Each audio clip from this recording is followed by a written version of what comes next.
Quelle que soit la forme du ministère ou du service, tout service au point de vue de Dieu est relié à la maison de Dieu. Et c'est là ce qui ressort si clairement avec Jacob. Qu'est-ce que le service après tout? Un petit enfant, en toute bonne intention et en toute innocence, peut faire beaucoup de choses pour aider sa mère. Et la mère est naturellement très patiente.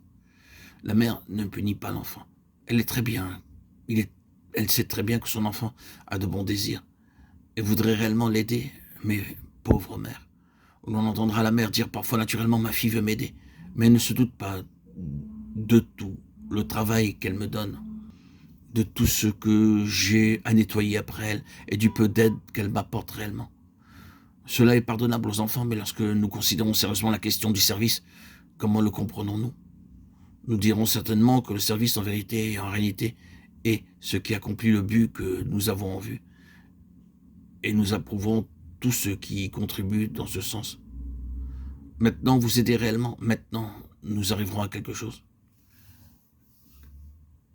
Qu'est-ce que Dieu a en vue? Sur quoi son cœur est-il fixé? C'est son Église. Le Seigneur Jésus a aimé l'Église et s'est donné pour elle.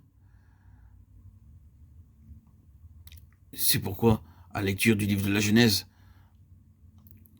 sur le passage qui concerne Rachel,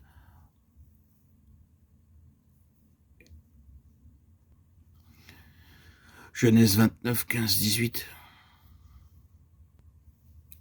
nous pouvons voir le réel service que celui qui édifie l'Église, oui, l'Église est son corps, et le réel service pour Dieu est celui qui contribue à édifier l'Église et qui assure la pensée tout entière de Dieu dans l'Église. C'est le vrai service pour Dieu, non pas les sangs et une autre chose sans relation, bien que bonne et belle et aimable, mais qui n'atteignent jamais réellement le but de Dieu, qui ne servent pas réellement le dessein de son cœur.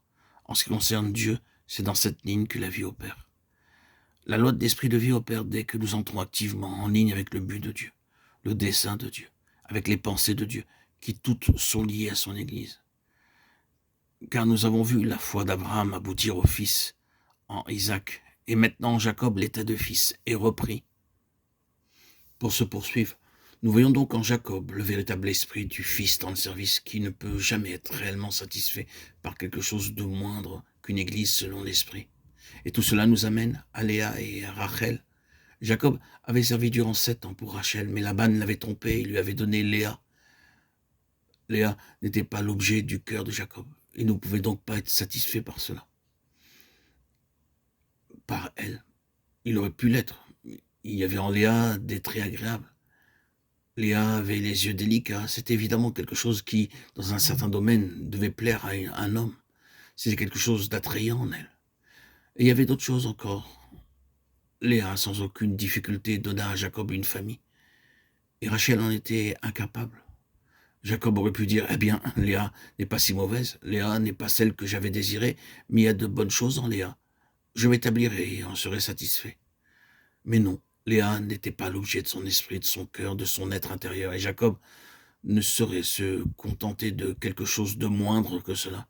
Il dit donc, je te servirai encore durant 7 autres années pour Rachel. Il double son labeur et fait le second 1000 pour avoir une épouse selon son esprit. L'esprit du Fils, l'état de Fils véritable ne peut jamais être satisfait pour quelque chose de moindre que ce qui est de l'esprit. Du cœur, naturellement, dans le symbole qu'en est Jacob, mais pour employer le langage du Nouveau Testament, parce qu'il est selon l'esprit, Léa aurait pu être pour Jacob une épouse selon l'âme, selon la nature. Mais Rachel est quelque chose de plus que cela, comme elle le prouvera. Oh, je crois qu'il y a une leçon merveilleuse liée à Rachel et à Léa. Le vrai service du Fils ne s'arrêtera à rien de moins que ce qui est entièrement de l'Esprit.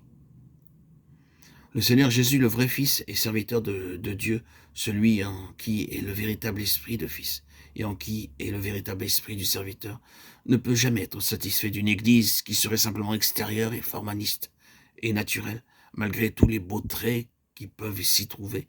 Lorsqu'il regarde cette Église en Asie, il peut dire comme Jacob avait pu le dire de Léa, oui, il y a là de très beaux traits, quelques très bonnes choses, mais de même que Jacob, il dit ensuite en fait, je ne puis pas être satisfait de cela.